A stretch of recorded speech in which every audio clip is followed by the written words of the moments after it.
یعنی یہ وہ طریقت اور شریعت کے لوگ جو ہیں بار بار آپ کو اور مجھے کہیں گے جی کہ profit piece be upon him گھوڑے پہ بیٹھے اور چاند پہ پہنچ گئے، آسمان پہ پہنچ گئے، بلکہ وہ چاند سے بھی زیادہ آسمان، ساتوں آسمان کی سیر کرواتے ہیں. ٹھیک ہے.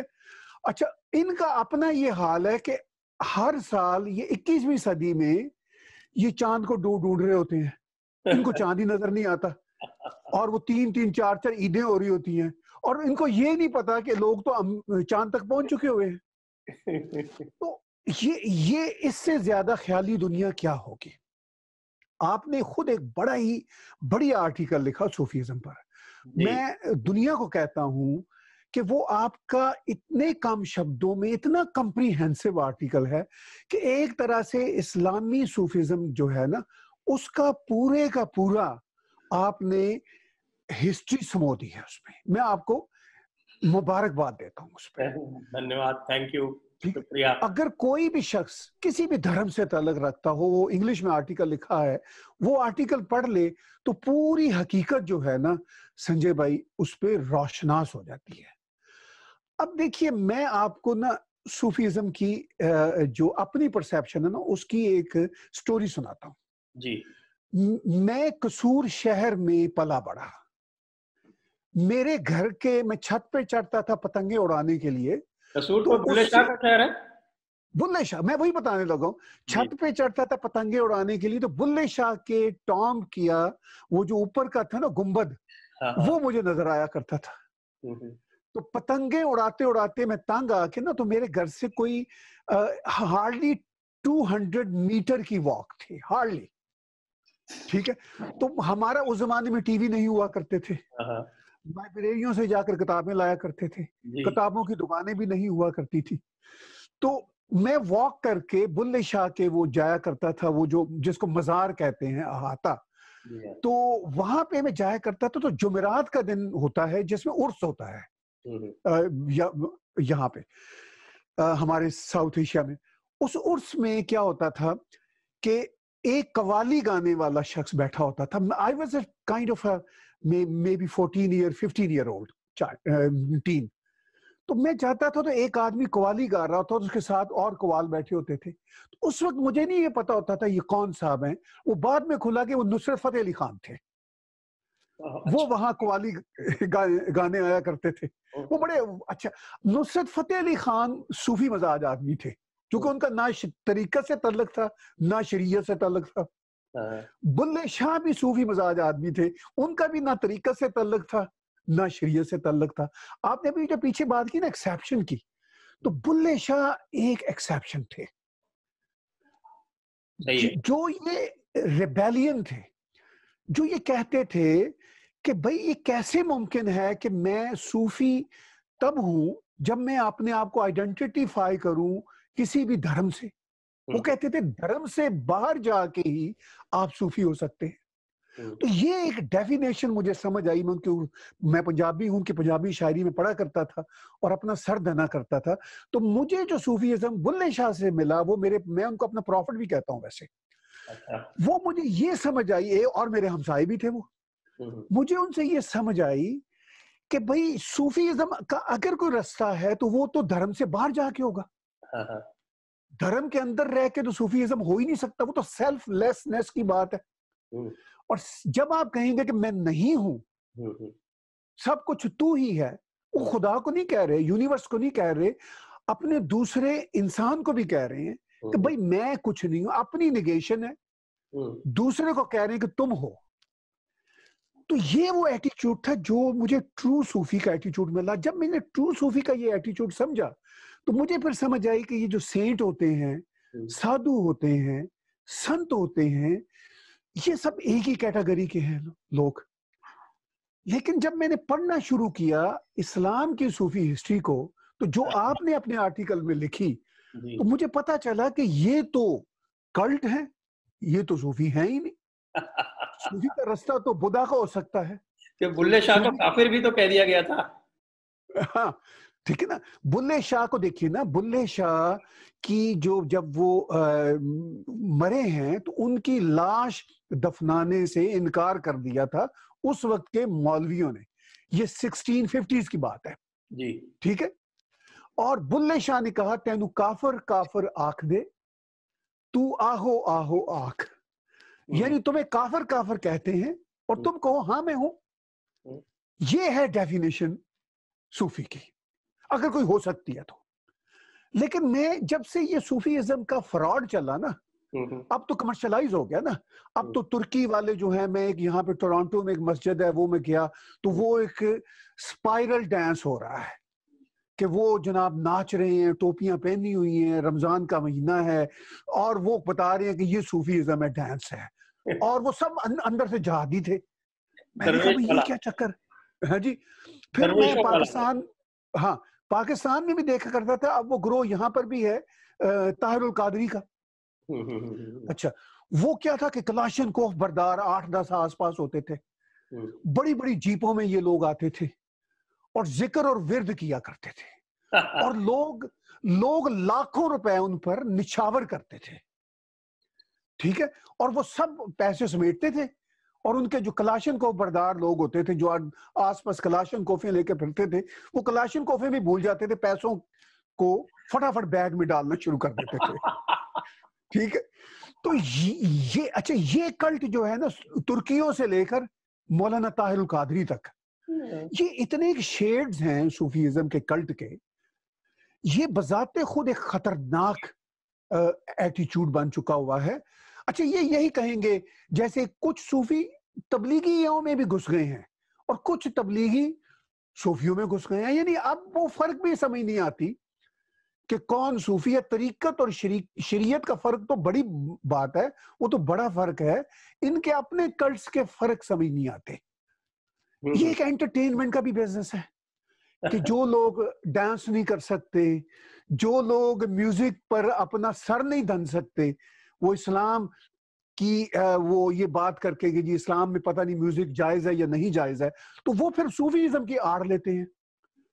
بھائی ایسا سنجے بھائی اس میں ڈرامہ ہوا۔ آپ کا جو آرٹیکل ہے وہ تو ہسٹورک پرسپیکٹو میں بتاتا ہے نا کہ کس طرح، تو میں آج کی بات کر رہا ہوں، آج کے زمانے میں تو یہ اور ہی طرح کا ڈرامہ ہے، اور جس ہسٹورک پرسپیکٹو کی آپ بات کرتے ہیں اپنے آرٹیکل میں وہ اور طرح کے ڈرامے تھے، اس زمانے کے ڈرامے تھے وہ۔ ہاں کہیں حاکمیت کو نافذ کرنا ہے، کہیں کسی کو سنب کرنا ہے، کہیں یہ کہنا ہے کہ ہم بڑے پیسفل ہیں لہذا آپ سب ہمارے اندر کنورٹ ہو جاؤ۔ تو یہ سارے کے سارے ڈھنگ ہیں۔ اب دیکھیے میں نے بات کی تھی بلے شاہ سے، میں یہ سمجھا تھا اپنے لڑکپن میں، ٹین ایج کے زمانے میں، کہ صوفی کا رستہ وہ ہے جو بلے شاہ کا رستہ ہے، اور جو نصرت فتح علی خان جو بتاتے ہیں وہ رستہ ہے۔ اچھا صوفی بلے شاہ کی بیچارے کی ساری شاعری میں بھنگ پی لو یہ طرح کی باتیں بھی بیچ میں ہوتی تھی، حالانکہ وہ کوئی ان کا موٹو نہیں تھا، وہ ایک زندگی کی ایک لبریشن کی بات تھی، اور وہ مطلب اس سارے پیرامیٹر سے باہر نکلتے تھے جو حدیں بنی ہوئی تھی نا، دھرم کی، شریعت کی، طریقت کی، وہ سب سے باہر نکلنا چاہتے تھے کہ بلیا کی جانا میں کون، مجھے پتہ ہی نہیں میں کون ہوں، ٹھیک ہے۔ یہ پھر وہ کہتے تھے کہ بلیا میں ایو ہی جانیا کچھ نہ جانیا، بلیا میں نے یہی جانا ہے کہ کچھ نہیں جانا۔ یہ ہے ultimate understanding of anything. اس میں پورا یہ ریفلیکشن آتا ہے جو ہمارے جو ایتہاسک جو ادویت ویدانت اس پرکار کا یہی ریفلیکشن آتا ہے۔ ویدوں میں ہمارے ایک ناسدی سوکت ہے، ناسدی سوکت بولتے ہیں اس کو، جس میں سب سے پہلے یہ سوال پوچھے جاتے ہیں کہ بھئی میں کون، مجھ سے پہلے کچھ تھا یا نہیں تھا، یہ جو دیوی دیوتا ہیں یہ مجھ سے پہلے تھے یا انسان کے آنے کے بعد آئے، یدی میں نہیں ہوتا تو بھی یہ ہوتے کیا، اس طرح کے اس میں سوالات پوچھے گئے ہیں۔ آپ کو دھیان ہوگا ایک بھارت ایک کھوج کر کے ایک سیریل آیا تھا، اور اس میں جو شروع میں شیام بینیگل کا سیریل تھا، تو اس میں جو شروع میں ایک اس کے ایک ترجمہ آتا ہے ہندی میں، تو وہ اسی ناسدی سوکت کا ہے، اور جو آپ بلے شاہ جی کے بارے میں بتا رہے ہیں وہ بالکل اس سے بالکل اسی طرح کا ہے۔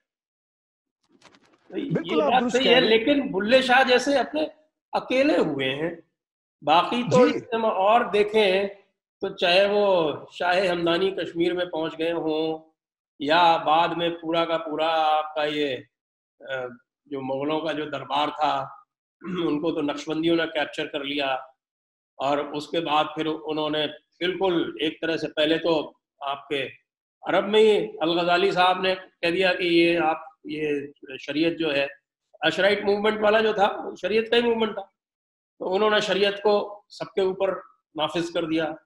شریعت کے نافذ ہونے کے بعد باقی سب جو تھے وہ کافر ہونے ہی تھے. پھر ابن تیمیہ نے ان کو بالکل اس کے اوپر مہر لگا دی.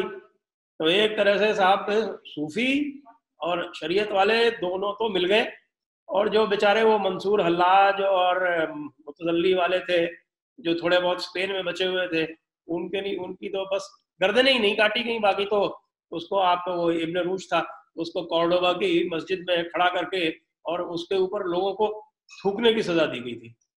یہ تھوکنا بھی بڑا انٹرسٹنگ ہے، جس کے اوپر چاہو اس کو آپ دلیل کر رہا ہو بس تھوکتے رہو. جی دیکھیے نا، آپ نے بلے شاہ کے بارے میں کہا کہ اس طرح کے تو ایک آدھ نام ہی ہے. میں آپ کو بصرے کی ایک ٹرو لیڈی صوفی کے بارے میں یاد دلاتا ہوں، رابعہ بصری. ٹھیک ہے نا جی. اچھا، ان کی ایک سٹوری ہے کہ وہ اپنے 2 ہاتھوں میں، ایک میں پانی تھا اور ایک میں آگ کا برتن تھا، وہ لے کے جا رہی تھی.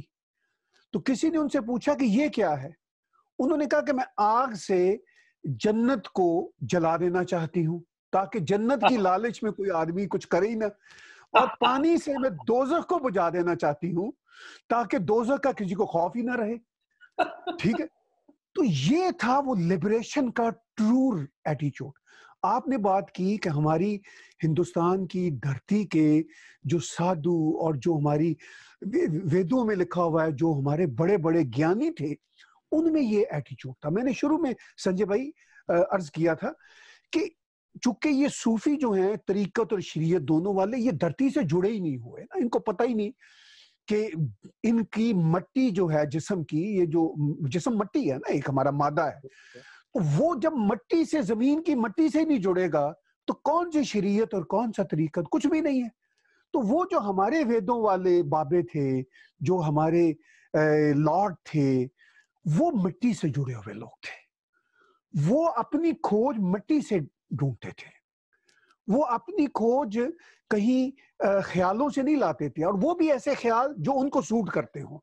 امیجینیشن بھی اچھی چیز ہے، میں اس کو بہت سراہتا ہوں. پوئٹری ہے، لٹریچر ہے، امیجینیشن ان کی فاؤنڈیشنز ہے. لیکن ان کی تو امیجینیشن بھی نہیں تھی. امیجینیشن تو بی فری مائنڈ کی ہوتی ہے، یہ تو فری مائنڈ والے لوگ بھی نہیں تھے. یہ تو بس اپنے ہی، جسے اردو میں کہتے ہیں ذات کے اسیر تھے، اپنی یہ prisoner of their own ego, that's all. اور اس پر یہ انٹرسٹ کا کاروبار کرتے تھے، اس پر یہ حاکمیت چلاتے تھے، اس پہ یہ اپنے ہی جیسے لوگوں کو اپنا غلام بناتے تھے. تو یہ ایک بہت بڑھیا ڈھنگ رہا. اچھا، پھر یہ فینٹسائز کرتے تھے کہ جی ٹھیک ہے، یہ جو شریعت والے جو لوگ ہیں یہ سخت ہوتے ہیں، نماز روزے کی پابندی لگاتے ہیں، آئیں ہمارے پاس آئیں، ہم ذکر کریں گے، ورد کریں گے، اور اس کے ساتھ ساتھ نماز بھی پڑھیں گے. ٹھیک ہے، مجھے کوئی کسی کے نماز پڑھنے پہ، کسی کے روزہ رکھنے پہ کوئی اعتراض نہیں ہوتا. میں اچھا، آپ نے بات کی کہ بلے شاہ جیسے بہت کم لوگ ہیں، لیکن میں آپ کو انٹرسٹنگ بات بتاؤں، میں سینکڑوں ایسے لوگوں سے ملا ہوں جو نماز پڑھتے ہیں، روزہ رکھتے ہیں. آپ یقین کیجئے کہ وہ، میں ان سے مل کے بڑا فیسینیٹ ہوا، وہ اندر سے صوفی ہوتے ہیں کیونکہ وہ اپنی نماز کا ڈنڈورا نہیں پیٹتے. ٹھیک ہے، کروڑوں لوگ ہیں جو نماز پڑھتے ہیں، میں ان میں سے سینکڑوں کی بات کر رہا ہوں، یعنی 0.00001% ایسے لوگ بھی ہیں جن کو عادت پڑی. میں آپ کو ایک ایگزامپل دوں گا، ایک کمال کے آدمی، گاڈ بلیس ہم، مطلب جب میں گاڈ کہتا ہوں یونیورس بلیس ہم، بھگوان بلیس ہم، وہ تھے عبدالستار ایدی صاحب، جو بڑا پاکستان کا ایک نامی گرامی آدمی تھے. ٹورانٹو آئے ہوئے تھے، یہ بات ہے کوئی 18 برس پرانی. میں ان کا انٹرویو کرنے کے لیے گیا، اور وہ چھوٹا سا ٹیپ ریکارڈر، اس زمانے میں یہ کیمرے ویمرے کا بھی اتنا عام رواج نہیں ہوا تھا، تو میں اخبار کے لیے، میں اخبار چھاپا کرتا تھا. تو میں نے ان سے بات چیت شروع کی تو مجھے وہ کہنے لگے دیکھو، میں نے کہا آپ نے یہ جو بھلائی کا کام، لوگوں کی ویلفیئر کا کام کیسے کیا؟ تو وہ کچی لہجے میں اردو بولتے تھے. تو کہنے لگے کہ بھیا بات یہ ہے کہ یہ جو خیر کا کام ہے یہ مسلمان کی فطرت میں نہیں ہے. اچھا. یہ ہماری فطرت میں نہیں ہے. میں ڈر گیا. تو میں نے کہا آپ نے شروع کیا؟ کہنے لگے ہاں میں نے سوچا کہ لوگوں کا بھلا ہو جائے. تو میں نے کہا یہ تو بڑا اچھا کام ہے. تو اس کا نہیں میں نے اچھا کام کے لیے نہیں کیا، یہ میرے اندر تھا، میں بس کرنا چاہتا تھا، میں کسی سے یہ ایوارڈ نہیں لینا چاہتا تھا. اچھا اب وہ باتیں کرتے کرتے بیچ میں نماز کا سمے آ گیا، وہ شام کی نماز کا، اس کا ذرا وقت کم ہوتا ہے. تو مجھے کہنے لگے کہ مجھے 5 منٹ دو، میں جا رہا ہوں. تو میں سمجھ گیا. میں نے کہا آپ نماز کے لیے جا رہے ہیں؟ تو کہنے لگے ہاں میں نے. تو میں نے کہا آپ تو بڑے مختلف آدمی ہیں، تو آپ نماز باقاعدگی سے پڑھتے ہیں؟ کہتے ہیں وہ اس لیے پڑھتا ہوں کہ عادت پڑی ہوئی ہے. تو اچھا کوئی وہ ساتھ والے کمرے میں گئے 3-4 منٹ میں واپس آ گئے. تو کہنے لگے تم نے پوچھا تو بتا دیا، ورنہ وہ صرف عادت پڑی ہوئی ہے، اس کا میری نیکی سے، میری بھلائی سے کوئی تعلق نہیں ہے. تو میں نے کہا کہ یہ جو آپ نیکی کا کام دوسرا کرتے ہیں، لوگوں کی انسانیت کی خدمت کرتے ہیں، تو اس کا تو بھلائی سے تعلق ہے. کہنے لگے نہیں، اس کا بھی میں بھلائی کے لیے کچھ نہیں کرتا، یہ بھی عادت پڑی ہوئی ہے. ٹھیک ہے. تو وہ جو ایک سیلف لیسنس تھی.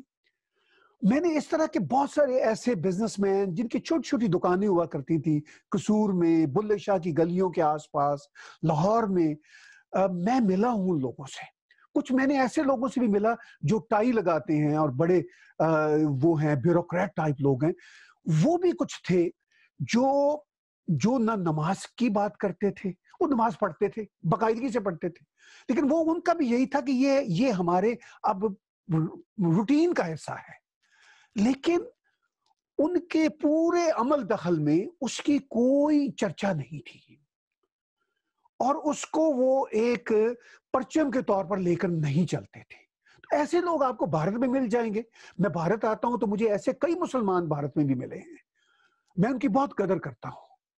تو اچھا یہ وہ لوگ ہیں. مجھے ایک ایسے ہی بندے نے کہا، اس نے کہا، میں نے کہا پھر آپ تو صوفی ہوئے، آپ نہ اپنی نماز کی چرچا کرتے ہیں، نہ حج کی، نہ روزے کی، کسی بات.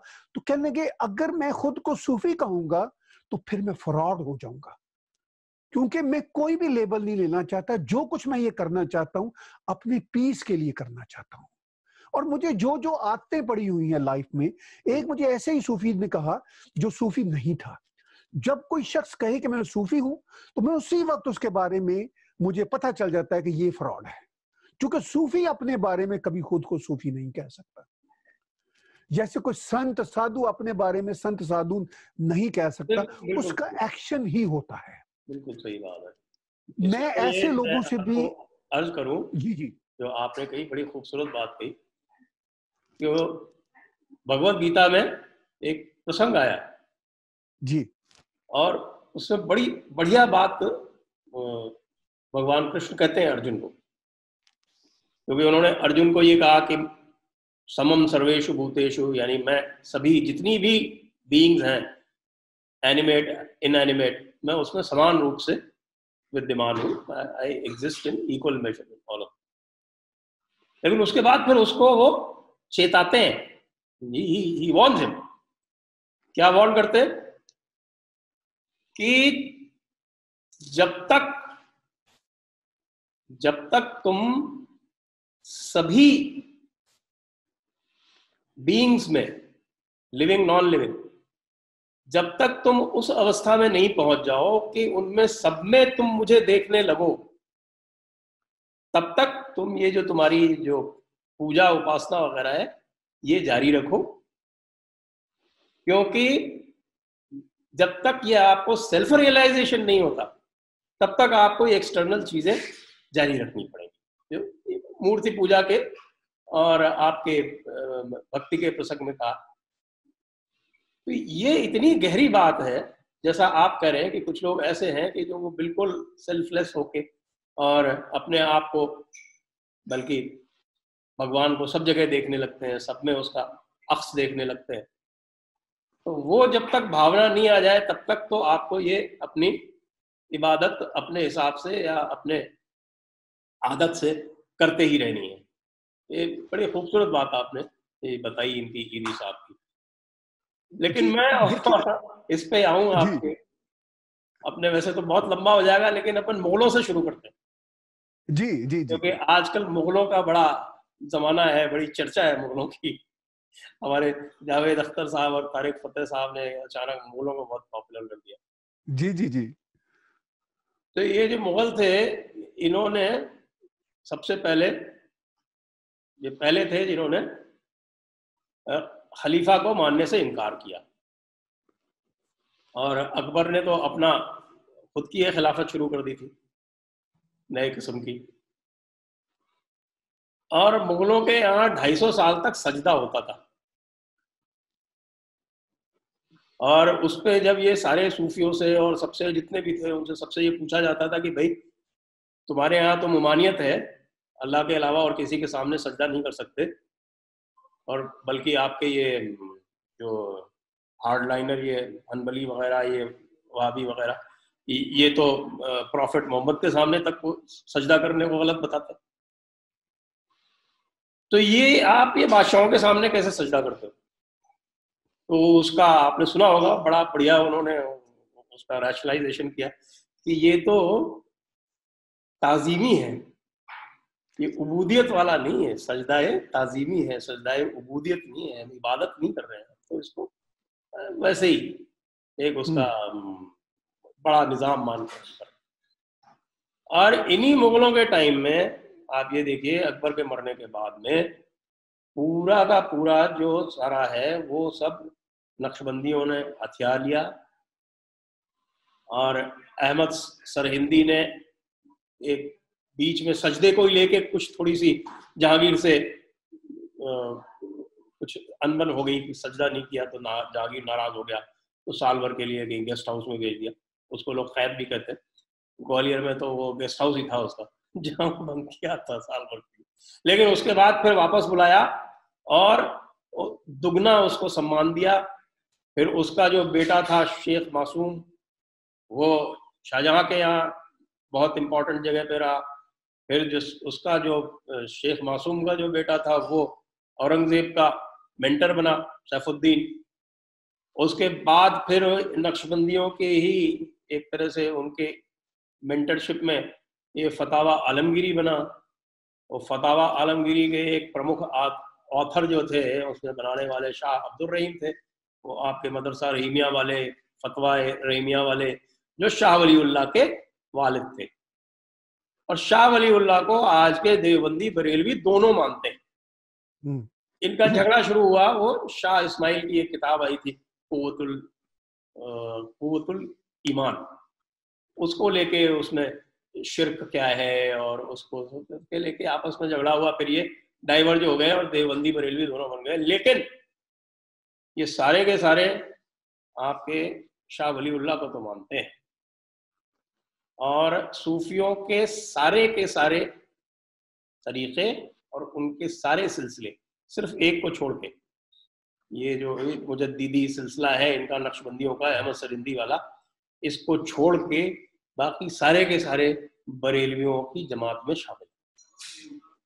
اور بریلویوں کا یدی آپ جو ان کا جو مکھیہ گرنتھ ہے فتاوی رضویہ، اور اس کو یدی آپ پڑھ لیں، اور اس میں ایک الگ سے انہوں نے بنا رکھا ہے نفرت کے احکامات. وہ نفرت کے احکامات جو ہیں اس میں ہر ایک کے لیے نفرت ہے، اس میں کافروں کے لیے، اور کافر کس کو کہتے ہیں اس میں بھی دیوبندی بھی شامل کر لیے انہوں نے، وہابی بھی شامل کر لیے، شیعہ بھی شامل کر لیے، اور مشرکین تو شامل ہونے ہی تھے. لیکن سب سے نچلا درجہ اس میں انہوں نے دیوبندیوں کو دیا. وہی وہ تکفیری والا معاملہ ہے نا. تو آپ کہتے ہیں کہ تکفیری جو ہے وہ یہ وہابیت ہے تکفیری.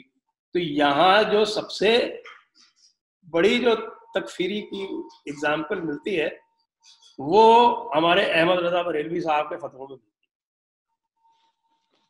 اور یہ آپ جانتے ہیں کہ پورا کا پورا پارٹیشن یہ بریلویوں کے وجہ سے ہوا. نہ بریلوی